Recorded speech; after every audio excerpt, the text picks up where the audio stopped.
to RP classes. To get our regular videos notifications, subscribe to us and press the bell icon. For the notes of every video lecture, you can follow our Telegram channel. You can find the link in description box. So let's start our today's topic. आज हम करने वाले हैं guys banking in India. Fine. So start करते हैं. Banking in India का सबसे पहला पार्ट हम करेंगे आज हिस्टोरिकल बैकग्राउंड. ठीक है, तो हिस्टोरिकल बैकग्राउंड में गाइस जो हमारा बैंकिंग का हिस्टोरिकल बैकग्राउंड है उसे हम 3 हिस्सों में बांट सकते हैं. एक जो आज़ादी से पहले का हिस्सा, एक 1947 से 91 तक का हिस्सा जब एलपीजी रिफॉर्म्स आई थी उस टाइम तक. ठीक है, और उसके एलपीजी के बाद क्या चेंजेस आए हैं हमारे बैंकिंग स्ट्रक्चर में, बैंकिंग सिस्टम में इंडिया के, वो चीज़ हम पढ़ेंगे. ठीक है, तो 3 चीज़ों के हिसाब से हम पढ़ सकते हैं. एक जो हमारी आज़ादी से पहले का, फिर आज़ादी से लेकर एलपीजी रिफॉर्म्स जो हमारे नरसिम्हा कमेटी के अंडर दी गई थी वो ये वाले time period, plus Narasimha committee की एलपीजी रिफॉर्म्स के बाद का जो बैंकिंग स्ट्रक्चर है वो हम इसके आगे पढ़ेंगे. ठीक है, तो स्टार्ट करते हैं. अब सबसे पहला है आपका प्री इंडिपेंडेंस फेज. ठीक है, अब प्री इंडिपेंडेंस फेज की जो शुरुआत है सबसे पहले किस बारे में हम इस बारे में बात करेंगे कि इसमें सबसे ज़्यादा बैंक्स थे. ठीक है, it is characterised by the presence of large number of banks. Okay, ये जो सिस्टम है ये हमारे देश में फाउंड हुआ था with the foundation of bank of Kolkata, sorry bank of Hindustan, जिसकी जगह थी, जिसकी पोजीशनिंग कहाँ थी हमारे देश में, लोकेशन थी कोलकाता में. ठीक है, जिस टाइम उस टाइम इसे कैलकाता कहा जाता था और ये टाइम पीरियड क्या था, 1770 में हुआ था. ठीक है, लेकिन कुछ सालों बाद यानी 1832 में इस बैंक को काम करने से रद्द कर दिया गया था. इसके ऑपरेशंस जो हैं वो सीज कर दिए गए थे. ठीक है, इसके अलावा बहुत सारे ऐसे बैंक्स हुए हैं जो सक्सेसफुल हुए हैं और बहुत सारे ऐसे बैंक्स हुए हैं जो सक्सेसफुल नहीं हो पाए. ठीक है, तो जो सक्सेसफुल नहीं हो पाए थे वो थे जनरल बैंक ऑफ इंडिया, जिसका टाइम पीरियड 86 से 1786 से 1791 तक रहा है. औध कमर्शियल बैंक, ये 1881 से 1958 तक काम चला इसका.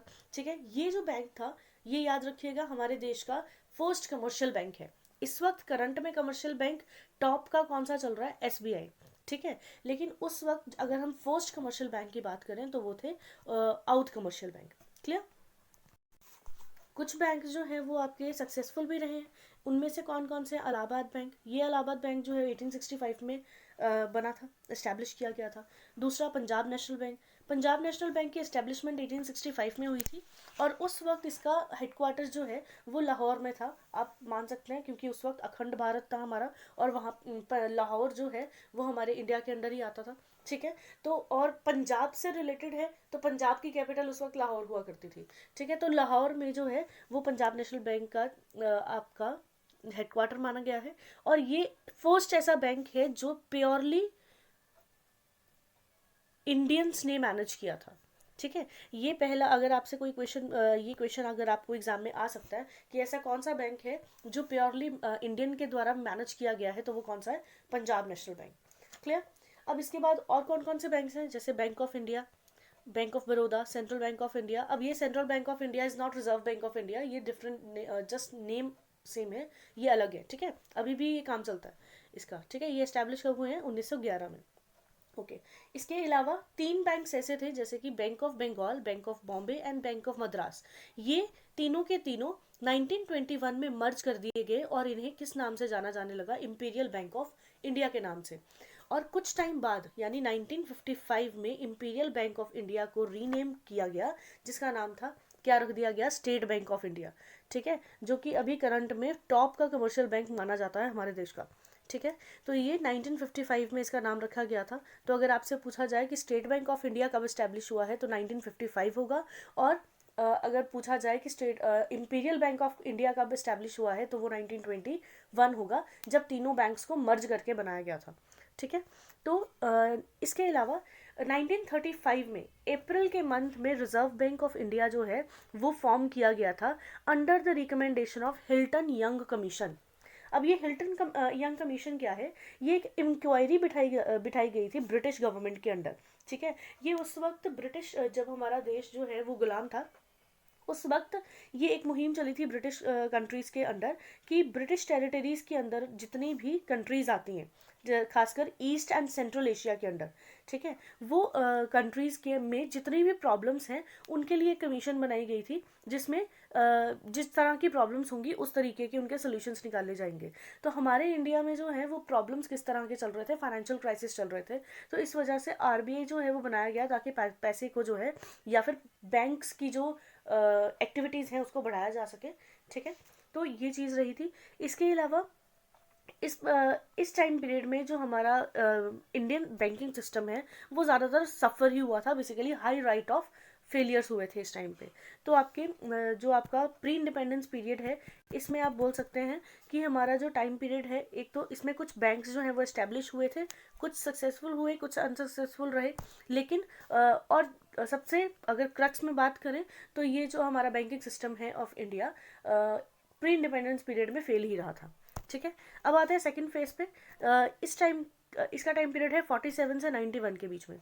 इसकी सबसे मेन इंपॉर्टेंट बात है नेशनलाइजेशन, ठीक है। जो आपका सेकंड फेज है इसमें मेन इंपॉर्टेंट बात यही रहती है कि इस टाइम पीरियड में सबसे ज़्यादा बैंक्स को नेशनलाइज किया गया था। नेशनलाइज का क्या मतलब है, बैंक्स को गवर्नमेंट ने अपने अंडर लिया था, ठीक है, क्योंकि आपने देखा प्री इंडिपेंडेंस टाइम पीरियड में बैंकिंग सिस्टम जो है वो फेल हो गया था, ठीक है। और प्लस अब जो है वो अब देश आज़ाद हो गया, 1947 में देश आज़ाद हो गया, तो देश की सरकार ने क्या चाहा कि अब हम बैंक्स को क्या कर सकते हैं, नेशनलाइज कर सकते हैं।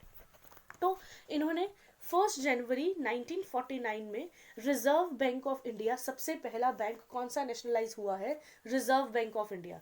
अगर आपसे पूछा जाए कि reserve bank of India establish कब हुआ है, तो कब हुआ था, 1935 में।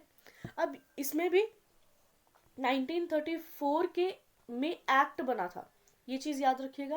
1934 में आरबीआई एक्ट बना था, उस एक्ट के तहत 1935 में आरबीआई को एस्टैब्लिश किया गया। इसके अलावा फिर 1949 में 1 जनवरी को आरबीआई को नेशनलाइज कर दिया गया। तो सबसे पहला बैंक कौन सा नेशनलाइज हुआ है, आरबीआई, ठीक है। उसके बाद 1969 यानी कि आरबीआई के नेशनलाइज होने के 20 साल बाद 14 कमर्शियल बैंक्स जो हैं वो नेशनलाइज किए गए थे, ठीक है। ये उनकी लिस्ट है, आप इनको पढ़ सकते हैं। इसके अलावा उसके बाद कोई अप्रॉक्स 11 ईयर्स के बाद, ठीक है, आप 19 ईयर्स के बाद यानी कि 1980 में कुछ बैंक्स जो हैं 11 ईयर्स के बाद आपके 1980 में 6 और बैंक जो हैं वो क्या कर दिए गए, नेशनलाइज कर दिए गए। ये इसमें आपके Andhra bank, corporation bank, new bank of India, oriental bank of commerce, Punjab and Sindh bank, Vijaya bank, ये आप बैंक्स को ले सकते हैं। अच्छा, विजया बैंक जो है इसकी अभी 2019 की एंडिंग में इसकी कोलैबोरेशन हुई है किसके साथ, बैंक ऑफ बड़ौदा के साथ, ठीक है। तो बैंक ऑफ बड़ौदा के अंडर 2 बैंक्स आए हैं, विजया बैंक और देना बैंक, इस चीज़ को भी आप याद रखिएगा, ओके, ठीक है। अब 1991 के टाइम पर, माफ़ कीजिएगा, 1975 के टाइम पर नरसिम्हा कमेटी की रिकमेंडेशन के ऊपर एक क्या किया गया, आरआरबीज को फॉर्म किया गया। आरआरबीज क्या है, रूरल रीजनल बैंक्स, ठीक है। रूरल रीजनल बैंक्स में क्या है, ये रीजनल रूरल बैंक्स जो हैं ये बेसिकली आपके जो हमारे रूरल एरियाज़ हैं उनकी डेवलपमेंट के लिए बनाया गया है, उन एरियाज़ को फाइनेंस करने के लिए बनाया गया है। इसमें एग्रीकल्चर और जितने भी रूरल एरियाज़ में एक्टिविटीज़ वगैरह आ जाती हैं वो सारी की सारी इसमें डेवलप करने के बारे में सोची गई हैं, उनके हिसाब से इनको फॉर्म किया गया था। तो आपको क्वेश्चन आ सकता है कि आरआरबी को कम फॉर्म किया गया था, तो इट्स 1975, ओके। अब इसमें रूरल एरियाज़ में ही डेवलपमेंट के लिए अलग अलग कौन कौन सी इंडस्ट्रीज़ आ जाती है वैसे रूरल एरियाज़ में, एक तो एग्रीकल्चर मेन पॉइंट पे, हाउसिंग, फॉरेन ट्रेड, इंडस्ट्री, ठीक है। Housing, foreign trade and industry, इनके ऊपर कुछ 4 जो है वो एपेक्स बॉडीज बनाई गई। जो एक तो था नबार्ड। नबार्ड क्या है गाइज, ये है आपकी एग्रीकल्चर के लिए अथॉरिटी, ठीक है। एक्जिम क्या है, एक्सपोर्ट इम्पोर्ट पॉलिसी। इसके बाद एनएचबी क्या है, नेशनल हाउसिंग बैंकिंग। उसके बाद सिडबी, ये आपका है इंडस्ट्रीज़ के लिए ओपन किया गया एक बैंक, ठीक है। अब आपको कमेंट सेक्शन में ये बताना है कि इन चारों की फुल फॉर्म क्या है। इन सब के मैंने कार्य आपको बता दिए, आपको इसके फुल फॉर्म्स जो है वो कमेंट सेक्शन में पोस्ट करनी है, ओके। चलिए नेक्स्ट, अब थर्ड फेज के ऊपर आते हैं। सेकंड फेज में आपने क्या देखा, नेशनलाइजेशन जो है वो सबसे मेन रही है। अब थर्ड फेज में क्या रहा है, नरसिम्हा कमेटी जो है वो सबसे मेन रही है, जिसमें एलपीजी रिफॉर्म्स को क्या किया गया था, फॉर्म किया गया था। अब एलपीजी रिफॉर्म्स में क्या है, एलपीजी रिफॉर्म्स के भी लिबरलाइजेशन और प्राइवेटाइजेशन जो है इसके ऊपर बहुत ज़्यादा ध्यान दिया गया था, जो अभी हम बात करने वाले हैं बैंकिंग स्ट्रक्चर के हिसाब से। ठीक है, तो कुछ बेसिकली प्राइवेटाइजेशन का क्या मतलब है यहाँ पे, कि काफ़ी प्राइवेट बैंक्स को जो है वो लाइसेंस दिया गया आरबीआई के द्वारा। ठीक है, इसके अलावा देश को लिबरल बनाने की भी काफ़ी कोशिशें की जा रही थी, कि हमारे देश में जितनी भी इम्पोर्ट हम कर रहे हैं, ठीक है, जितना भी इम्पोर्ट हो रहा है उनके बजाय हम सब्सटीट्यूट प्रोडक्ट्स जो हैं वो अपने देश में बना लें। इस तरह की लिबरलाइजेशन को मद्देनजर रखा हुआ था इन लोगों ने। ठीक है, क्या मतलब है इस बात का, जैसे अगर हम कोई प्रोडक्ट बाहर से मंगवा रहे हैं, इससे अच्छा है बाहर से मंगवाने से अच्छा हम उस चीज़ को अपने ही देश में प्रोड्यूस कर लें। उससे क्या होगा, जीडीपी भी इंक्रीज होगी, प्लस अपने देश में एम्प्लॉयमेंट भी बढ़ सकती है, और इस तरीके की काफ़ी सारे इश्यूज़ को जो है वो टैकल किया जा सकता है। तो ये मोटिव रहा था एलपीजी रिफॉर्म्स का हमारे देश में। अब 2001 में आरबीआई ने काफ़ी सारे बैंक्स को जो है वो इसमें लाइसेंस दिया, जैसे कोटक महिंद्रा बैंक को दिया 2001 में, येस बैंक को दिया 2004 में, आईडीएफसी बैंक जो डेवलपमेंट फाइनेंसिंग कॉर्पोरेशन है 15 में, और बंधन बैंक 2015 में। ठीक है, इसके अलावा 2015 में आरबीआई ने लाइसेंस जो है वो 11 एंटिटीज़ को प्रोवाइड किया था, किसके लिए, पेमेंट बैंक्स ओपन करने के लिए। पेमेंट बैंक्स क्या है, जैसे पेटीएम के ऑनलाइन जो है वो आपके बैंक्स आपको देखने को मिलते हैं, जिसमें बेसिकली अगर आप मेट्रो सिटीज़ में जाएं तो आपको एक एटीएम कार्ड भी अवेलेबल हो जाता है, और मेट्रो सिटीज़ में आपको वहाँ उनके एटीएम्स भी देखने को मिलते हैं। ठीक है, आपने सुना होगा एयरटेल पेमेंट्स बैंक। ठीक है, इसके अलावा और भी बहुत सारे पेमेंट्स बैंक आपको देखने को मिल जाते हैं, जैसे कि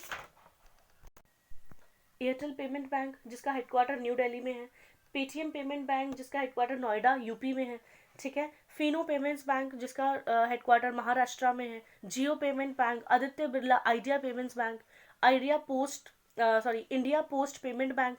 ठीक है, ये जो पेमेंट बैंक्स हैं, इनको इस्टेब्लिशमेंट इनको जो लाइसेंस मिला है वो कब मिला है, 2015 में।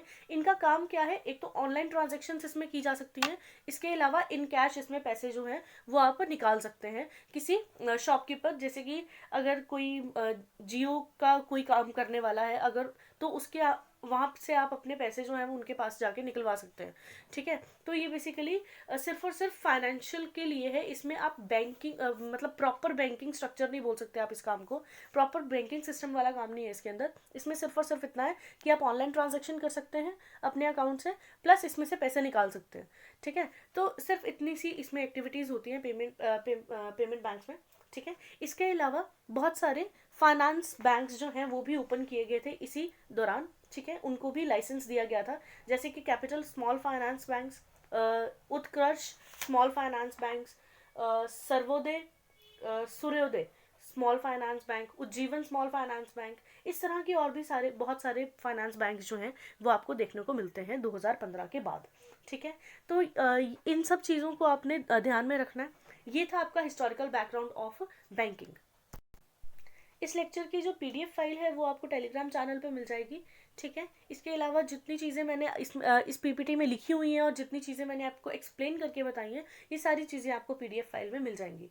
ठीक है, लेकिन लेक्चर को देखना मत भूलिएगा, और जो चीज़ें आपसे पूछी जाएँ आप प्लीज़ उसे कमेंट सेक्शन में उनका जवाब ज़रूर दें, इससे आपकी रिवीजन हो जाएगी।